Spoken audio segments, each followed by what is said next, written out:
A lot of Darryn Peterson rumors coming out of Washington right now, and important Walker Kessler news and updates. Let's talk about it all. It's the Hoops Nerd Show.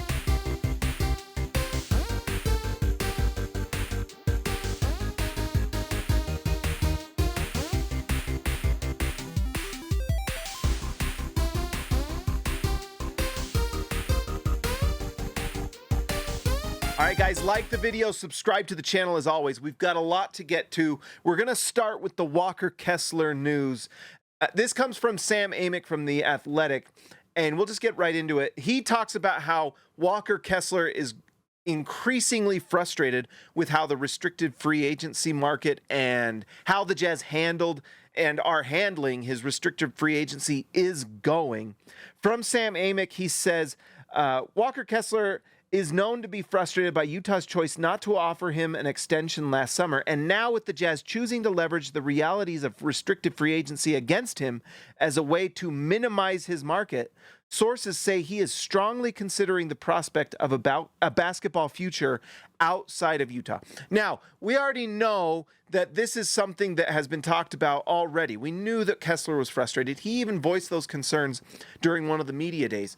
And Tim McMahon has multiple times mentioned that Kessler coming to Utah is not a done deal. Utah can re-sign him however they want. Walker Kessler right now is in restricted free agency, and it's obviously not going as well as he expected, right? The restricted free agency realities, like Amick says, are hitting Walker Kessler really hard. Because guess what? There are only so many teams in the league that have need for a center. And with all these different moves going on, with all the Giannis trade speculation, all the different movement, the money dries up real quick.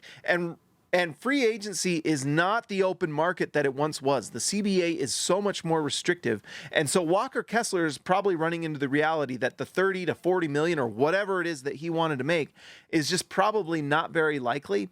And teams, knowing that the Jazz can match any offer, are going to be less likely in general to re-sign him. So basically where we're at with Kessler is that he is frustrated. Obviously the Jazz would like to re-sign him, but they want to re-sign him on a reasonable contract, which makes sense for the Jazz. Now, there is, and Amick goes on to talk about it, there is reason to want Kessler on the team. We've seen what it takes to battle Victor Wembanyama, who is going to continue to be one of the main roadblocks to an NBA title. And Kessler helps because of his ability to guard, rebound, be physical with Wembanyama, do all the things that make Wembanyama's life harder. He's not going to stop Wembanyama or score on Wembanyama, but his defense, rebounding, shot blocking, offensive rebounding, all these things are going to be something that help when you're playing against a Victor Wembanyama-led Spurs team. Amick goes on to say, yet as always is the case with restricted free agents, it's never quite that simple. Kessler can strike a deal with the Jazz, sign an offer sheet with another team that Utah could match, find a suitable sign-and-trade option for both parties, or sign the qualifying offer for next season as a pathway to unrestricted free agency next summer. Whatever route he ultimately takes, this much is clear, Kessler is currently disenchanted with the Jazz franchise. So that's the question, is how much or how angry is Walker Kessler with Utah? Obviously, he's not happy with how much money he's going to make. He thought he was going to get a certain amount. It's not panning out. Otherwise, we wouldn't be seeing this article. And honestly, we'd have seen a contract done by now if both sides were able to get on the same page, and they have not. Amick also goes on to say that multiple teams have been interested and given trade proposals to the Utah Jazz. Now, obviously, none of them were all that great. Otherwise, the trade might have already happened, because Utah obviously foresaw this and knew that if he goes to restricted free agency, it's going to be tough. But he goes on to name teams like the Los Angeles Lakers, Indiana Pacers, Atlanta Hawks, Wizards, Raptors, Knicks, having significant pushes to acquire him in the past. Now, maybe that's Walker Kessler's agency, CAA, pushing to have that out there that, hey, all these teams are interested. You could get an offer from one of these teams to try to force Utah's hand. Perhaps, although some of these teams have answers, like the Pacers, they got Zubats. Atlanta Hawks might be a possibility. Wizards have Anthony Davis. Toronto Raptors have Jakob Poeltl, but Utah's not going to want to take Poeltl back unless maybe that's what they do and they get some sort of draft compensation. But all these teams have answers. So there's obviously not this easy path for Kessler. And it just grows, and he goes on to say the growing strain between Kessler and the front office comes at an ironic time for the Jazz, who have been unable to get draft prospect Darryn Peterson in for a workout despite having the number 2 pick. That's a shot at the Jazz. That's just a flat-out shot at the Jazz, and not particularly true, because we know that from these rumors, Darryn Peterson did not say that he didn't want to work out for Utah. In fact, we were told in a certain report we're going to talk about that he was fine being drafted by the Jazz. Darryn Peterson just wants to be the number 1 pick.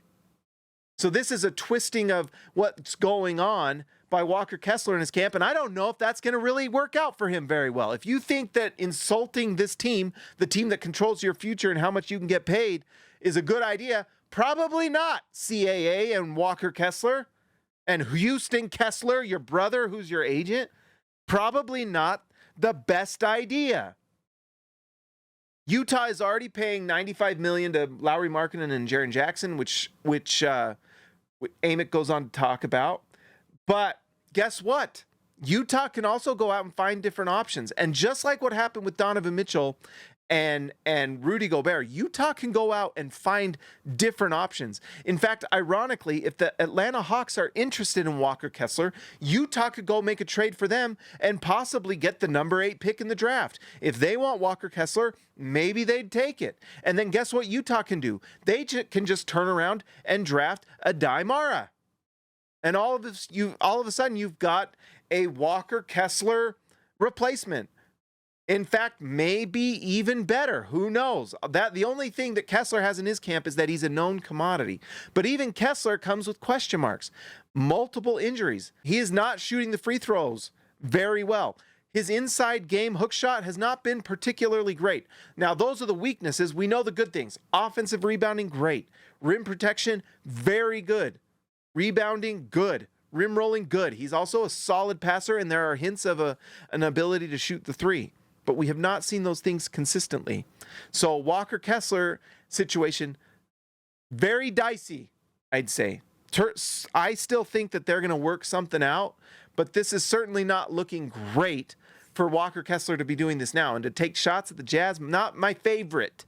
Not my favorite. All right, let's now go to the Darryn Peterson rumors. This first one came out from Shams Charania in the morning, where he says that BYU's A.J. DeBonsa has conducted formal visits with both the Wizards and the Jazz, while Kansas' Darryn Peterson only visited the Wizards and does not plan to grant anyone else a meeting. Well, this is pretty big news.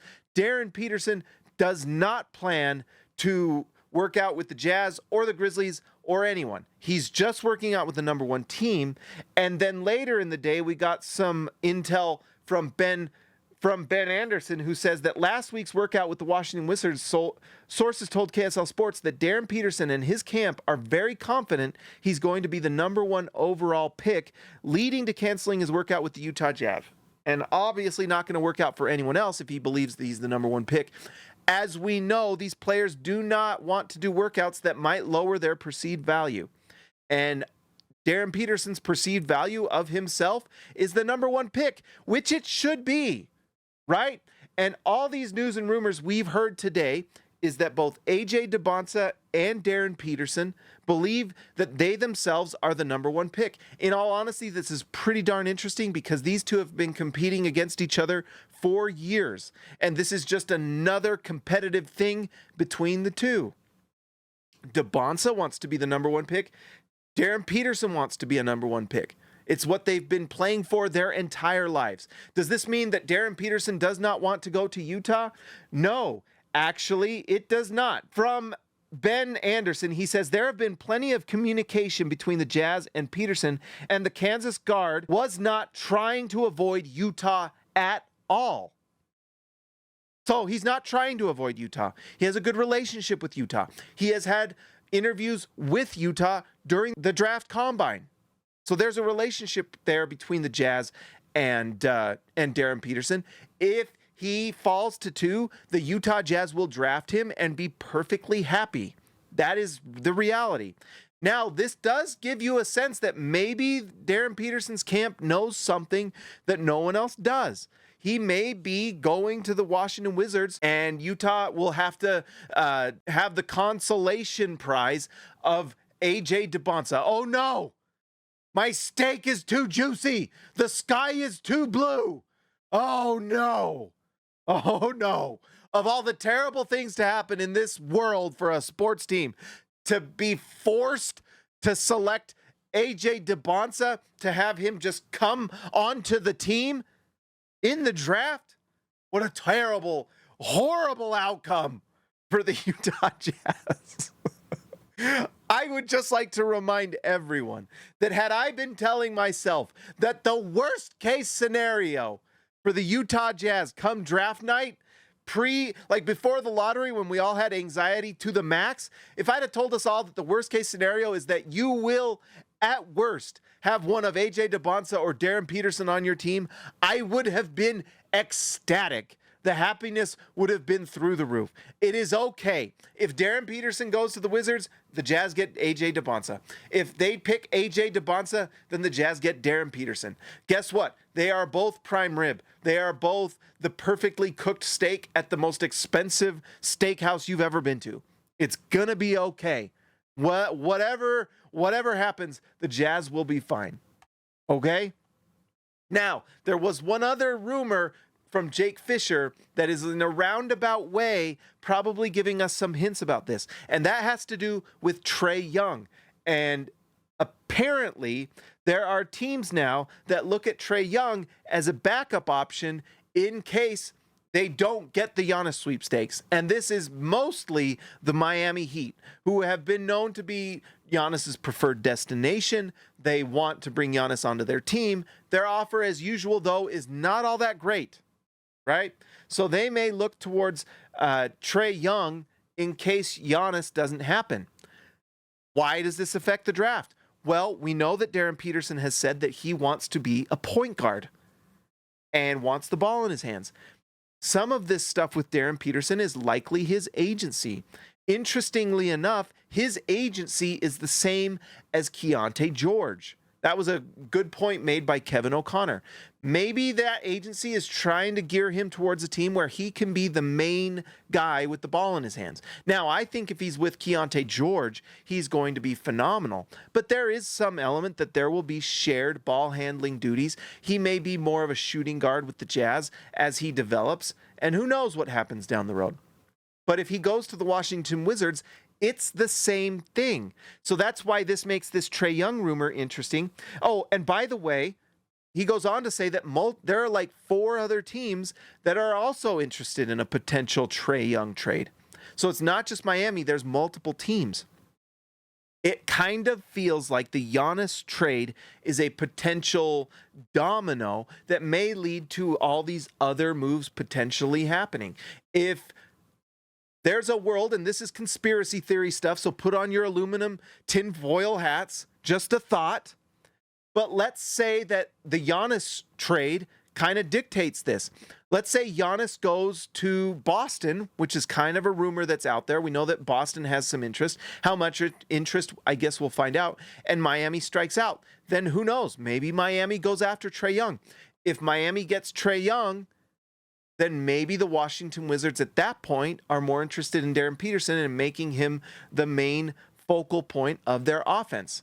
But what if Miami gets Giannis? Maybe Giannis comes on to Miami. Washington keeps Trae Young. And maybe at that point, they just say, we're going to get AJ DeBonsa. I don't know if this is the reasoning. They're probably just going to pick the best player they want, but maybe this is something they're considering. If Washington is tired of losing and wants to win now, and they feel like AJ DeBonsa would maybe be a better fit with Trae Young, or maybe Darryn Peterson without Trae Young, who knows? But there may be some element that, you know, the pieces they might get in a trade for Trae Young might dictate who they pick in the draft. And that would obviously affect who the Jazz get. Whoever the Washington Wizards pick between Trae Young and AJ DeBonsa, Utah will just pick the other one. The Cam Boozer stuff at 2 is silly and not going to happen. I apologize to all those that like Cam Boozer. It's not happening. Stop trying to make Cam Boozer happen. It's not. He's going number 3 to the Grizzlies. The end. Utah is taking either AJ DeBonsa or Darryn Peterson, and they're going to be happy because they are both tier 1 prospects. Both of them. They both have their advantages. They both have their strengths. They both will be great. It's okay. Either way, Utah wins. Either way, Washington wins. But it certainly feels like some of this stuff might be affected by how these dominoes fall with Giannis. So we shall see. All right, guys, that is all the rumors. Make sure you like the video, subscribe to the channel. We got so many things going on, and every day we're going to see some sort of new horror, some sort of new rumor, but we're going to talk about it. I'll talk to you next time.